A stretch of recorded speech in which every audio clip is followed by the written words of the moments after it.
ये था -4q, ये था +q, यहाँ कहीं नल पॉइंट,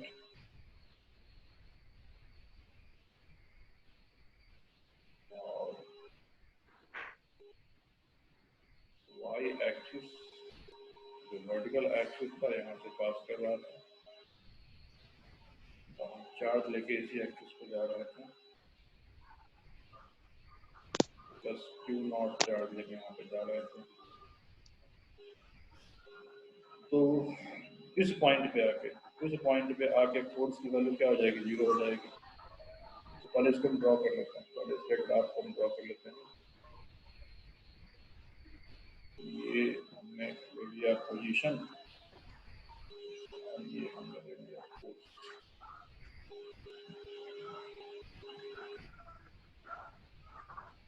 हो गया फोर्स, ये हो गया पोजीशन। पोजीशन इसमें कौन सा y एक्सिस हो जाएगा, नेगेटिव एंड पॉजिटिव। ठीक है, हम क्या कर देंगे, देखो यहाँ जो फोर्स का पर नेचर देख लेते हैं। ठीक है, फोर्स का नेचर, तो उसके लिए हम क्या करेंगे, माइनस इन्फिनिटी पे जब रहेगा ये, चाहे प्लस इन्फिनिटी पे रहेगा, तो फोर्स की वैल्यू 0 रहेगी, क्योंकि वो चार्ज दोनों चार्ज से काफी दूर रहेगा, फोर्स की वैल्यू 0। और जब इस पॉइंट पर रहेगा, तो ये कौन सा पॉइंट है, ये पॉइंट जो है ये नल पॉइंट, ये है नल पॉइंट, यहाँ पे नेट फोर्स की वैल्यू 0, तो यहाँ फोर्स क्या हो जाएगी, 0 हो जाएगी, इस पॉइंट पे फोर्स 0 हो जाएगी। ठीक है, अब इसके बाद हम देखते हैं कि फोर्स कैसे आएगा। तो देखें यहाँ पे फोर्स 0 है, इस पॉइंट पे फोर्स 0 है, इस पॉइंट पे माइनस इन्फिनिटी पे फोर्स 0 है, प्लस इन्फिनिटी पे फोर्स क्या है, 0 है, प्लस इन्फिनिटी पे फोर्स 0 है, और नल पॉइंट पे फोर्स 0 है। तो माइनस इन्फिनिटी पे फोर्स 0 प्लस मतलब माइनस इन्फिनिटी पोजीशन, तो माइनस इन्फिनिटी पोजीशन कौन सा होगा, ये पोजीशन आ जाएगा, प्लस इन्फिनिटी पोजीशन कौन सा हो जाएगा, ये आ जाएगा, इधर आ जाएगा, और नल पॉइंट भी आ जाएगा। अब इस सब पे फोर्स क्या 0 है, यहाँ भी फोर्स 0 है, यहाँ भी फोर्स 0 है, और यहाँ भी फोर्स 0 है। अब हमें देखना है कि पॉजिटिव किधर है और नेगेटिव किधर है। तो लाइन के ये जो y एक्सिस है, उसके एक तरफ कहीं भी इस साइड जब आएगा तो फोर्स हम नेगेटिव लेंगे, और इस तरफ आएगा तो फोर्स हम पॉजिटिव लेंगे, तो उसके हिसाब से हम डायरेक्शन ले लेंगे। ठीक, अब इसमें हम कोई एक रैंडम पॉइंट ले लेते हैं। तो मान लिया जाए वो रैंडम पॉइंट कहाँ है, यहाँ पे, वो रैंडम पॉइंट यहाँ पे। अब यहाँ पे हम Q0 चार्ज को रखते हैं, प्लस Q0 चार्ज यहाँ पे रखते हैं। तो प्लस Q0 चार्ज जब यहाँ पे रखेंगे, तो फिर यहाँ से इसकी गैप, और उसके बाद यहाँ से इसका कितना डिस्टेंस है वो देखा जाएगा। अब ये देखने के बाद हम क्या करेंगे, इस पे नेट फोर्स किधर लग रहा है, इस पे नेट फोर्स निकालेंगे किधर लग रहा है।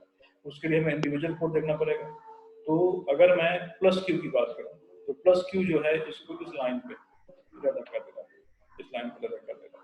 अगर 4Q की बात की जाए, तो 4Q इसे इस लाइन पे अपनी तरफ खींच पाएंगे, अपनी तरफ खींच पाएंगे। अब एक चीज देख सकते हो यहाँ पे, प्लस क्यू से ये नजदीक है, और -4Q से दूर, प्लस क्यू से नजदीक, -4Q से दूर।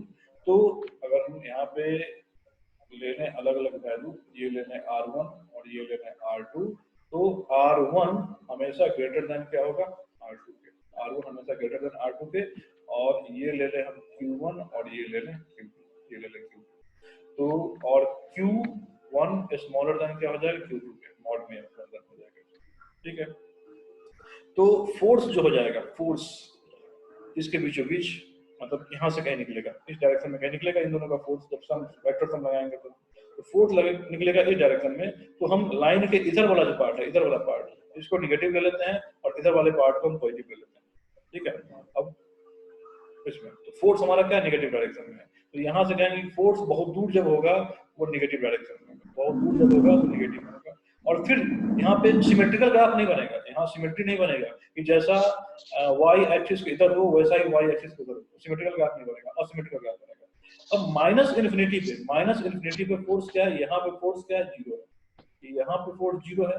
नल पॉइंट पे फोर्स क्या है, नल पॉइंट पे फोर्स 0 है, एंड प्लस इन्फिनिटी फोर्स 0, मतलब यहाँ माइनस इन्फिनिटी ये वाला पॉइंट हो गया, प्लस इन्फिनिटी ये पॉइंट हो गया, और यहाँ पे ये 0, तो इन सब पे फोर्स 0 होना चाहिए। अब माइनस इन्फिनिटी फोर्स 0 है, और इस डायरेक्शन को हमने नेगेटिव ले लिया है, तो फोर्स होना चाहिए कुछ ऐसा, फोर्स होना चाहिए माइनस इन्फिनिटी जाके मिलेगा ऐसा, और फिर वहां से बढ़ते बढ़ते बढ़ते बढ़ते एक पॉइंट ऐसा आएगा जहां पर फोर्स की वैल्यू क्या हो जाएगी, मैक्सिमम हो जाएगी। और मैक्सिमम होने के बाद फिर घटना शुरू हो जाएगा ताकि नल पॉइंट भी क्या हो जाए, 0 हो जाए। तो ये जो है कुछ इस तरीके से करके यहाँ पे 0 हो जाएगा, यहाँ पे 0। और फिर हम यहाँ कोई पॉइंट ले लेते हैं, इस पॉइंट को ले लेते हैं। अब यहाँ पे हम फोर्स की वैल्यू ड्रॉ करते हैं, तो इससे और इससे इस तरीके का आएगा। और प्लस क्यू जो है इससे अपने से दूर धकेलेगा, तो प्लस क्यू का जो फोर्स हो जाएगा वो इधर हो जाएगा, प्लस क्यू का फोर्स इधर हो जाएगा।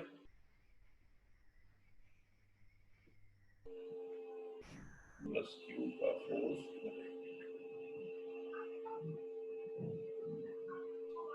क्यू का फोर्स इधर हो जाएगा, एंड माइनस क्यू इसे अपनी तरफ अट्रैक्ट करेगा।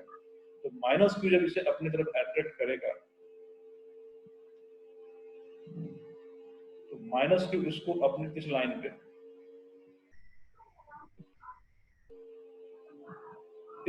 अपनी तरफ अट्रैक्ट करेगा, और इन दोनों का नेट फोर्स आ जाएगा, वो हो जाएगा कुछ ऐसा। अब देखो लाइन का ये साइड हम नेगेटिव ले चुके हैं, ठीक। तो फोर्स नेगेटिव डायरेक्शन में रहेगा, फोर्स पॉजिटिव में नहीं जाएगा। तो फोर्स की जो वैल्यू हो जाएगी वो नेगेटिव में रहेगी, यहाँ से फोर्स ऊपर नहीं जाएगा, वो नेगेटिव में। तो नेगेटिव में कैसा हो जाएगा, ये नेगेटिव में यहाँ से ऐसे आगे बढ़ते हुए फिर एक मैक्सिमम पॉइंट आएगा और फिर जाके फोर्स 0 हो जाएगा। तो ग्राफ कुछ इस तरह का होगा, सिमेट्रिकल नहीं होगा, इसमें सिमेट्रिकल नहीं होगा, ग्राफ असिमेट्रिकल होगा, क्योंकि चार्ज जो है वो असिमेट्रिकल। आया समझ में? Yes sir. Yes sir. Yes sir. हाँ, प्लस क्यू की वजह से जो चार्ज लग रहा है वो पॉजिटिव में जा रहा है, और जो -4 क्यू की वजह से वो निगेटिव में जा रहे हैं। जो वेक्टर सम बीच में आ रहा है वो उसका एंगल क्या है वो तो हम लोग को पता नहीं है, तो पता कैसे चलेगा कि ये माइनस की तरफ नहीं, तो यहाँ पे जो हम देख रहे हैं एक सिमेट, ये मान के चले ना, इसमें देखो अगर इसका डिस्टेंस ज्यादा है, अगर इसका डिस्टेंस कम है और इसका डिस्टेंस ज्यादा है, इसके चार्ज का मैग्नीट्यूड क्या ज्यादा है, उसके चार्ज का मैग्नीट्यूड क्या कम, ठीक है। तो हम ये मान के चल सकते हैं कि ये दोनों अगर उसको बैलेंस कर दे तो जितना मैग्नीट्यूड ये होगा उतना ही मैग्नीट्यूड ये होगा।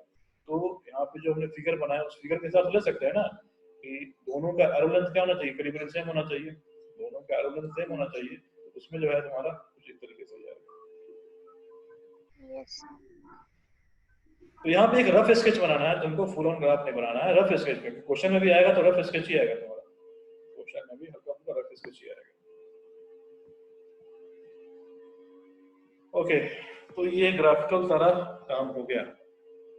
अब इसमें हम इक्विलिब्रियम में थोड़ा आगे बढ़ते हैं।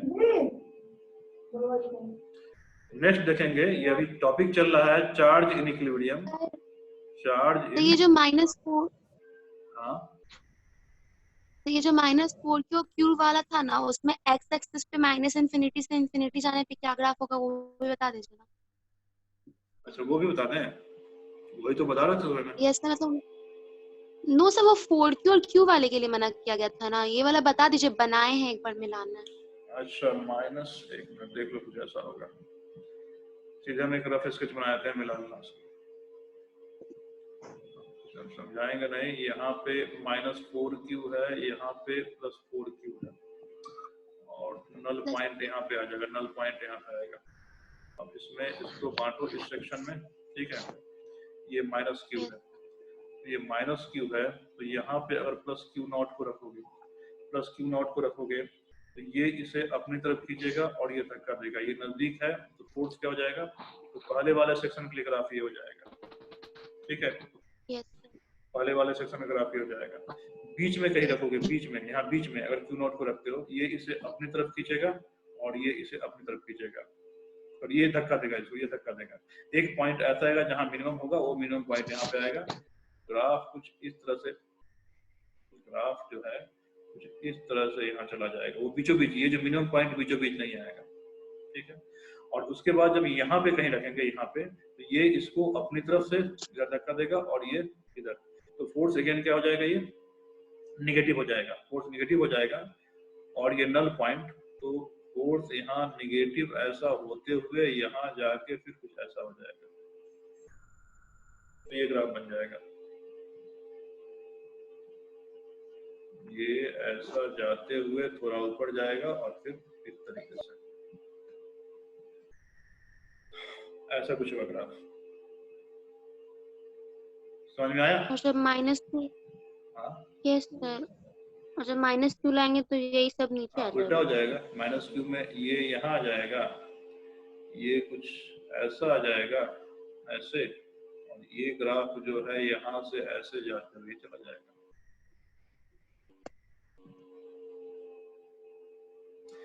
देखो अगर ज्यादा डाउट है ना तो इस सब का हम एक सॉल्यूशन बना के भेज देते हैं, वीडियो सॉल्यूशन।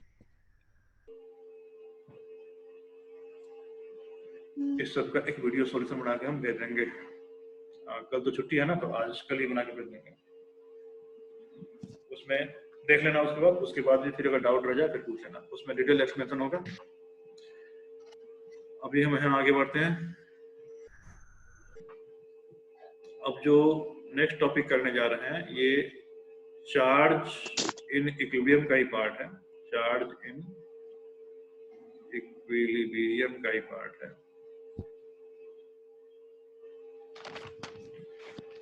और इसमें जो हम देख रहे हैं ये है charge suspended from insulated string, उससे देख रहे हैं, और इसको पेंडुलम प्रॉब्लम भी कहा जाता है। Pendulum problem, pendulum problem. अब इसमें क्या होगा देखो, इसमें हमारे पास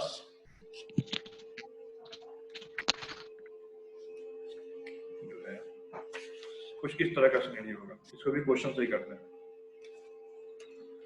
इसमें है मान लो एग्जाम्पल कि एक पॉइंट है यहां से, और यहां से स्ट्रिंग, ये हमने ले लिया स्ट्रिंग, ये हमने एक स्ट्रिंग ले लिया और ये हमने दूसरा स्ट्रिंग ले लिया, और इस स्ट्रिंग से एक बॉब यहाँ पे और एक बॉब यहाँ पे लटका दिया।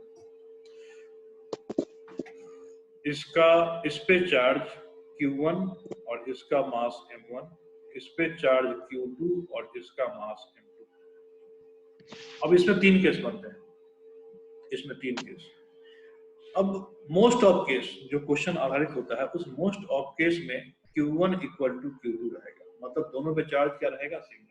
मैक्सिमम क्वेश्चन, अब तक कितने क्वेश्चन, ये सारा बता रहे हैं जो पिछले पूछे गए हैं क्वेश्चन उसके आधार पर। मैंने जो इसमें दिया हुआ है, मैंने जो असाइनमेंट दिया हुआ है, असाइनमेंट देखोगे उसमें थोड़ा सा अलग हटके, तो वो तुमको थोड़ा अलग सोचना पड़ेगा उसमें। तो जितने भी केस हैं उस केस में चार्ज क्या होगा दोनों पे, ये दोनों जो ऑब्जेक्ट है ये कंडक्टिंग ऑब्जेक्ट है, तो ये दोनों कंडक्टिंग ऑब्जेक्ट है, इन दोनों पे चार्ज क्या होगा, सेम होगा, Q1 इक्वल टू Q2 होगा। बट मास जो हो सकता है उसमें 3 रिलेशनशिप हो सकता है। एक M1 इक्वल टू M2 होगा, एक M1 ग्रेटर देन M2 होगा, एंड एक M1 स्मॉलर देन M2। ऐसा हो सकता है, ये पॉसिबिलिटी है, ऐसा हो सकता है। अब इस केस में जब ये इक्विलिब्रियम में होगा, क्यों, क्योंकि इक्विलिब्रियम में आएगा रस्सी का टेंशन फोर्स, इसका mg और फोर्स ऑफ इलेक्ट्रोस्टैटिक, तीनों इस तरीके से एक्ट करना शुरू करेंगे कि किसी एक खास पोजीशन पे इन तीनों का वेक्टर सम क्या हो जाए, 0 हो जाए, और वो 0 होने के बाद दोनों ऑब्जेक्ट जो है रुक जाएगा, इक्विलिब्रियम में आ जाएगा। तो मान लो इक्विलिब्रियम में आ गया, और इक्विलिब्रियम में आने के बाद वो वर्टिकल से कुछ एंगल बना रहा है, वर्टिकल से एंगल बना रहा है, तो वर्टिकल पहले हम ड्रॉ कर दें, ये वर्टिकल,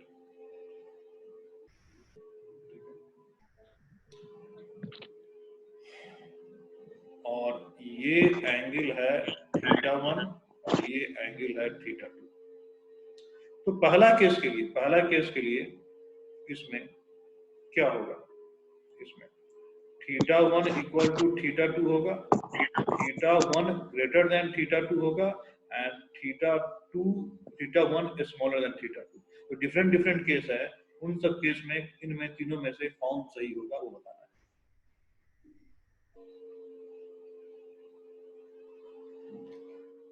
क्वेश्चन समझे?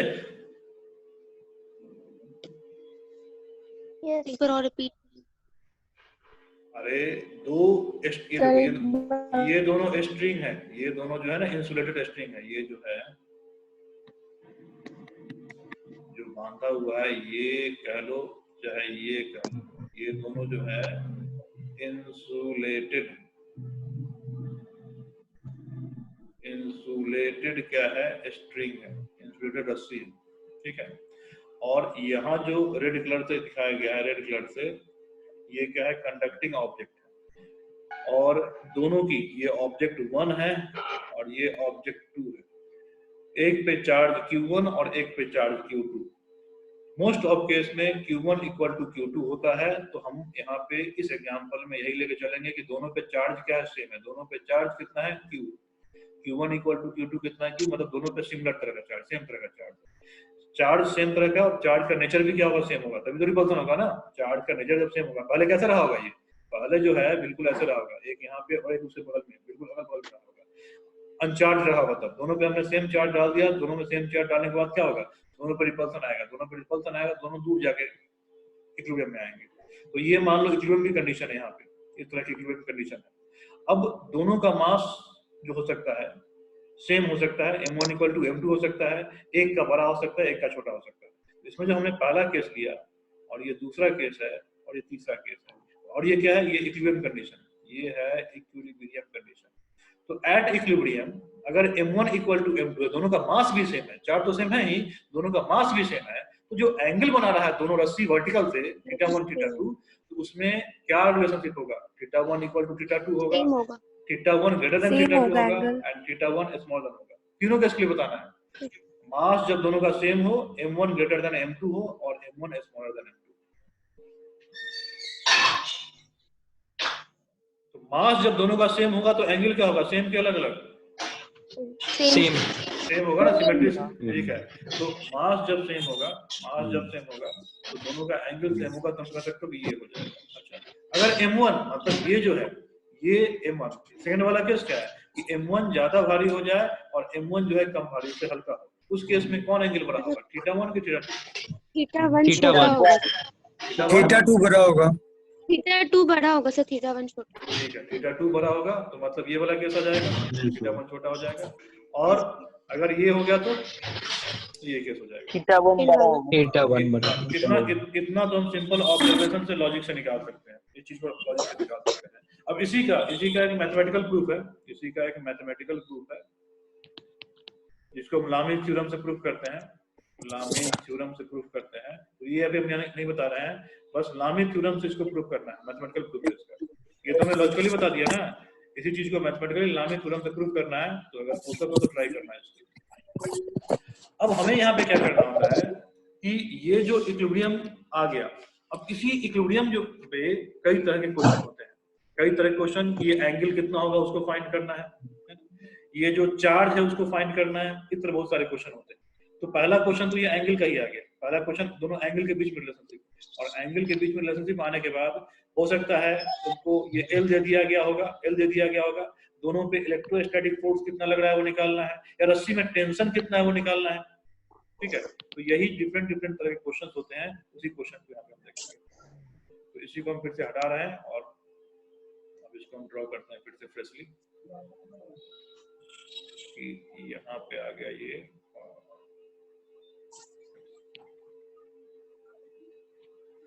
ये वर्टिकल है,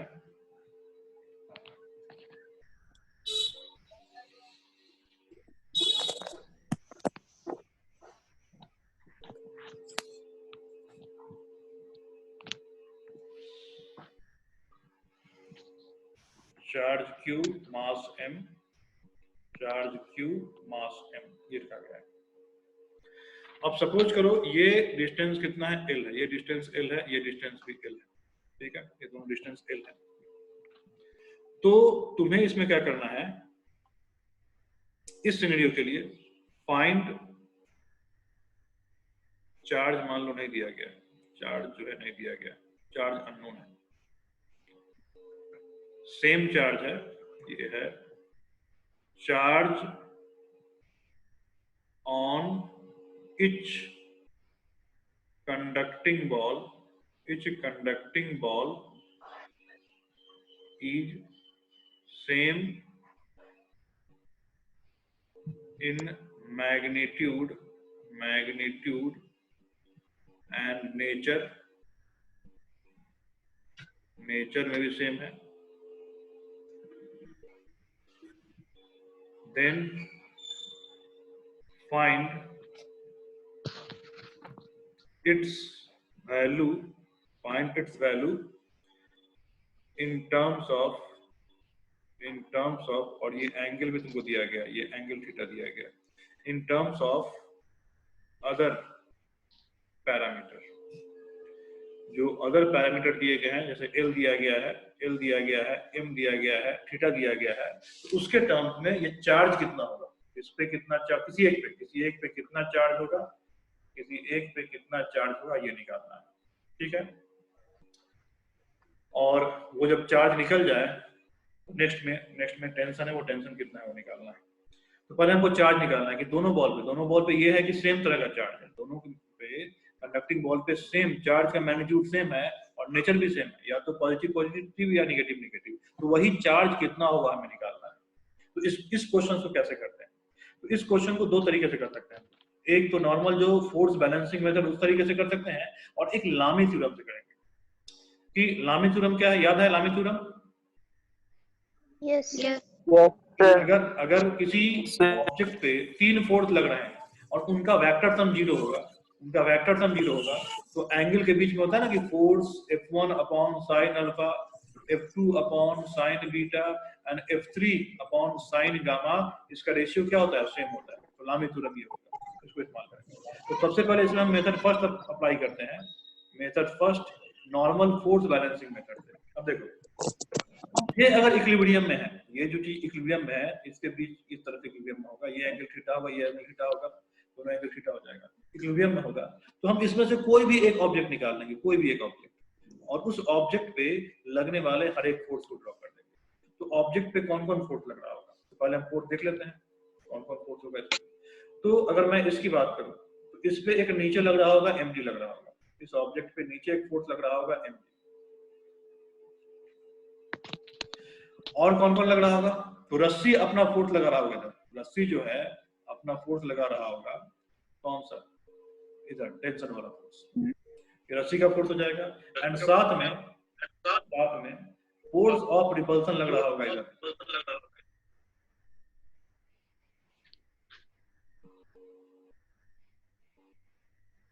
इस तरीके से लग रहा होगा फोर्स ऑफ रिपल्सन। ओके, हाँ सही है, उज्जवल सही है। अब इस सब का नाम दे दो।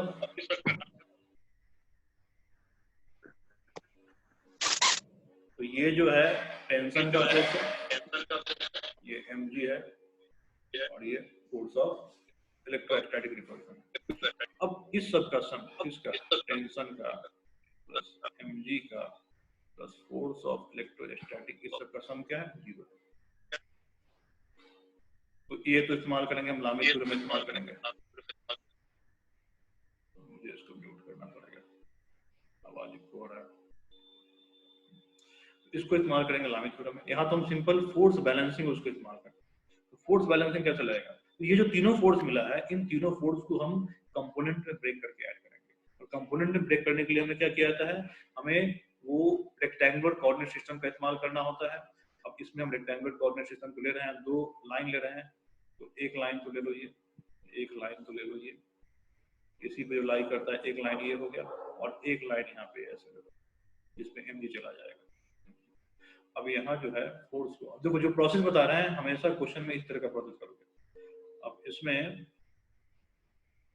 ये एंगल अगर थीटा है, ये एंगल थीटा है, इसको हटा दिया जाए, ये एल को हटा दिया जाए, ये एंगल अगर थीटा है तो ये एंगल भी कितना हो जाएगा, थीटा हो जाएगा।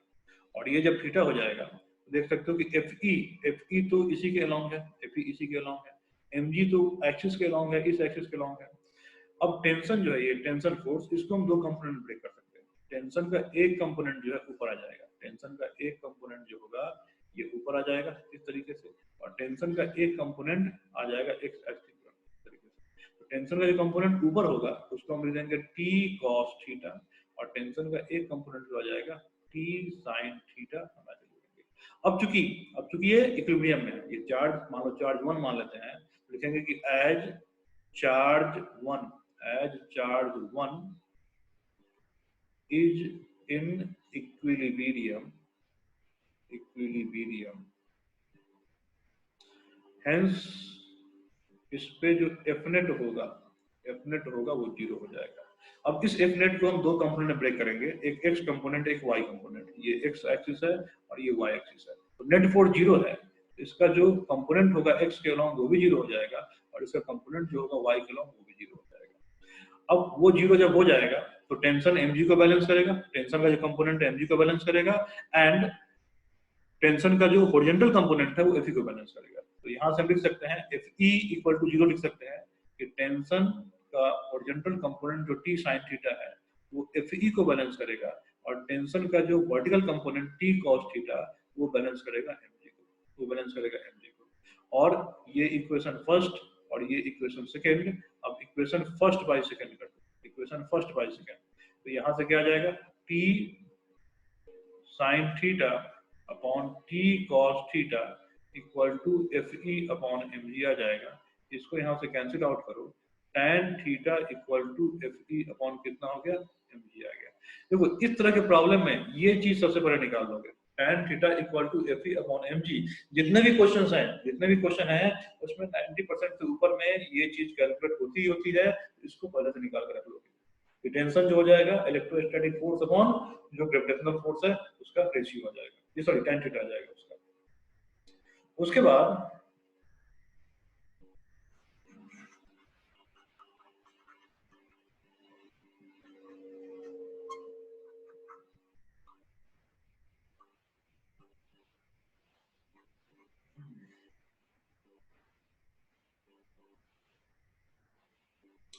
उसके बाद अगर मान लो यहीं से हमसे टेंशन पूछता तो हम टेंशन भी निकाल सकते थे। कैसे, देखो T sin theta equal to कितना है, Fe, and T cos theta वो कितना है, mg।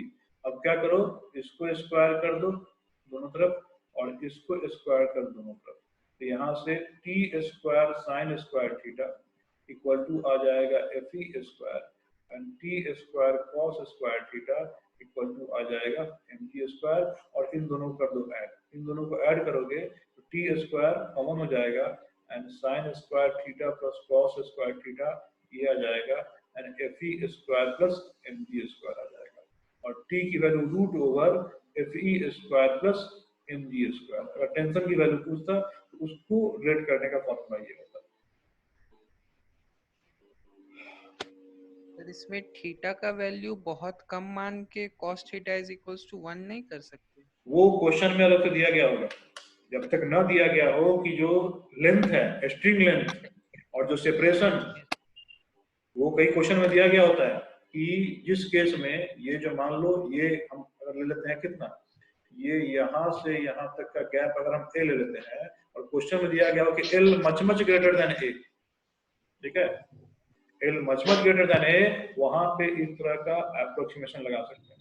अगर नहीं दिया गया है तो फिर नहीं दिया, वो तुमको क्वेश्चन में अलग से दिया गया रहेगा। ये दोनों चीज समझ में आया? Yes sir. Yes sir. tan theta हर क्वेश्चन में वो tan थीटा तो निकाले लोगे, और उसके बाद टेंशन अगर पूछता है तो इस तरीके से निकालोगे। ये एक जनरल प्रोसीजर बता रहा है कि हर जितने भी क्वेश्चन पूछे गए उस क्वेश्चन में ये सब इस्तेमाल होता है। और हमें निकालना क्या था, हमें तो निकालना था चार्ज, तो ये टेंशन निकालने की जरूरत थी नहीं अभी यहाँ पे, हमें तो निकालना था कि दोनों पे चार्ज कितना है। तो जो tan थीटा निकल गया। अब थीटा हमें क्या गिवन है, जो थीटा हमें गिवन है m गिवन है l गिवन है, तो हमें निकालना है चार्ज। तो हम इसी को लेके आगे बढ़ेंगे कि tan थीटा जो हमारे पास आया वो आया Fe अपॉन कितना mg आ गया। अब यहाँ से Fe हम लिख सकते हैं कितना mg इंटू tan थीटा लिख देंगे। अब फोर्स ऑफ इलेक्ट्रोस्टैटिक रिपल्सन, तो फोर्स ऑफ इलेक्ट्रोस्टैटिक रिपल्सन क्या जाएगा, इसकी वैल्यू लिखेंगे k चार्ज और डिवाइडेड बाय दोनों के बीच का गैप। अब दोनों के बीच का गैप हमको नहीं दिया गया, ये दोनों के बीच का जो गैप है वो गैप नहीं दिया गया, ये गैप कितना है नहीं दिया गया। इसको थोड़ा साफ करें यहाँ से, ये गैप नहीं दिया गया। तो उसके लिए क्या करेंगे, उसके लिए थोड़ा सा ट्रिग्नोमेट्री का इस्तेमाल करेंगे। क्या देखो, ये जो है ये यहाँ पे ये लाइन और इसको मिला के बन रहा है एक राइट एंगल ट्रायंगल। हम ऊपर में आते हैं, इस तरीके से बन रहा है एक राइट एंगल ट्रायंगल जिसमें ये एंगल थीटा है और ये एल है।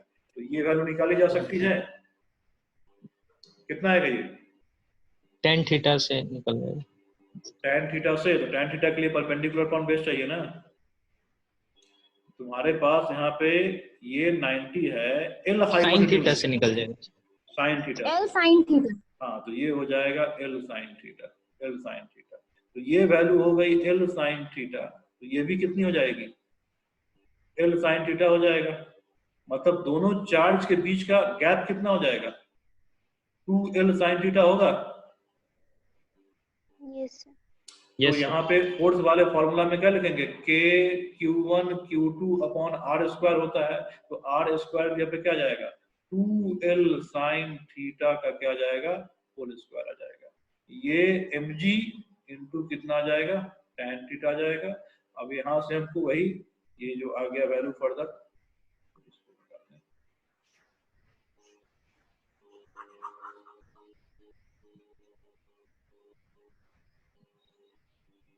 ये आ गया k q square equal to mg tan theta into 4l square sine square theta, ऐसा कुछ आया। एंड यहां से फिर q जो आ जाएगा root over mg tan theta into 4l square sine square theta divided by कितना आ जाएगा k, ये चार्ज जो है बाकी पैरामीटर के टर्म्स में आ जाएगा। ठीक, यस सर। ये समझ में आया। Yes sir. अब इसी चीज को लामी थ्योरम से कैसे करोगे, इसी चीज को तुम लोग को होमवर्क है। अब सेम चीज सेम रिजल्ट निकालना है, सेम रिजल्ट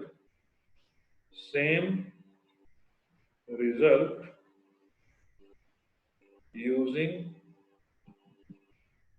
Lami's थ्योरम। क्योंकि कई बार बहुत सारे क्वेश्चन में लामी थ्योरम से रिजल्ट जो है काफी आसानी से आ जाता है। अभी जो क्वेश्चन बताए हैं ये क्वेश्चन पूरा का पूरा तो नहीं, मतलब इस क्वेश्चन का कुछ पोर्शन जो है सॉल्व, कुछ पोर्शन का लो जो किताब आती है इरोडोड उसका पार्ट लिया गया है, और इस क्वेश्चन का कुछ पोर्शन जो है इंस्पायर्ड है आईआईटी जेईई के क्वेश्चन से। आईआईटी जेईई के क्वेश्चन में किस तरह के क्वेश्चन पूछे गए हैं, तो मैंने एक ओवरऑल आइडिया थ्योरी के हिसाब से दे दिया है कि पेंडुलम प्रॉब्लम जो है उस पेंडुलम प्रॉब्लम को कैसे सॉल्व किया जाएगा। ओके, तो अब ये टाइम भी खत्म होने वाला है। अब कल तो रहेगी छुट्टी, कल संडे है ना। Yes sir. Yes sir. Yes sir. पीछे कीजिएगा तो एक बार पीछे कर दें, पीछे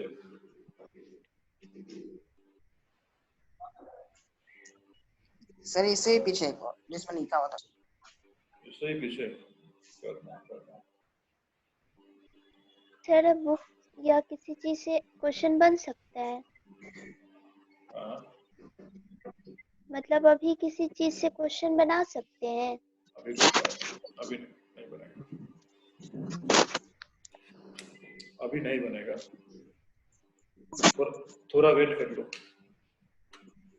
हाँ व्हाट्सएप पे भेजना है। सर आप जो डीपीपी भेजे थे वो तो बना सकते हैं ना। हाँ वो बन सकता है, बन सकता है। यस। बनाओ उसको, तो बन सकता है। वो जो डीपीपी भेजे थे वो कूलम्स लॉ पे ही बेस्ड था, तो अभी जो चल रहा है कूलम लॉ और उसका एप्लीकेशन चल रहा है, तो उसको बना सकते हो। अगर बन जाता है तो काफी अच्छी बात है, क्योंकि उसमें जो है ना अच्छे अच्छे क्वेश्चन है, स्टैंडर्ड क्वेश्चन है, कुछ उसमें जेई के पूछे हुए क्वेश्चन है और काफी कंसेप्चुअल क्वेश्चन है, और उसको खुद से कुछ मेरे भी अपने डेवलप किए गए क्वेश्चन है, उसमें से एक दो क्वेश्चन मैं डेवलप किए हुए क्वेश्चन, उसको बनाते हो तो काफी अच्छा रहेगा।